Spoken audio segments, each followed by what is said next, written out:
আসসালামু আলাইকুম রহমতুল্লাহ বারাকাতু।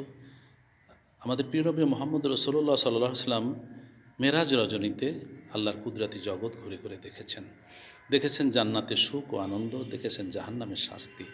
তিনি জাহান্নামে ওইসব শাস্তি দেখলেন, দুনিয়ার যে সকল পাপ, দুনিয়ায় যে সকল পাপ বান্দারা করে, সেই পাপের কি শাস্তি হবে সেটা আল্লাহ পাক রব্বুল আলামিন তাকে দেখিয়ে দিলেন।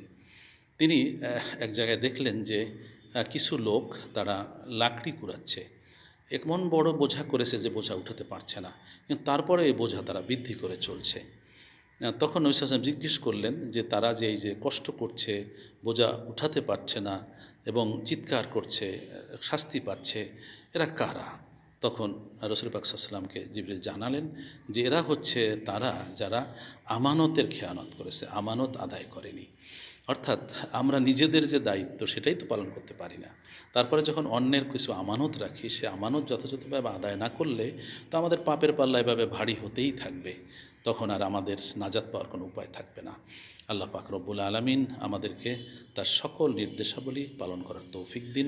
তিনি যা নিষিদ্ধ করেছেন, যেটা তিনি আমাদেরকে বিরত থাকতে বলেছেন, সেগুলো থেকে আমরা যেন বিরত থাকতে পেরে আল্লাহ সেই তৌফিক দান করুন। জাহান্নামের আযাব থেকে আমাদের নাজাত দিন। আল্লাহ আমাদেরকে জান্নাত নসিব করুন। ভালো থাকুন, নিরাপদে থাকুন। আসসালামু আলাইকুম রহমতুল্লাহ ওয়া বারাকাতুহু।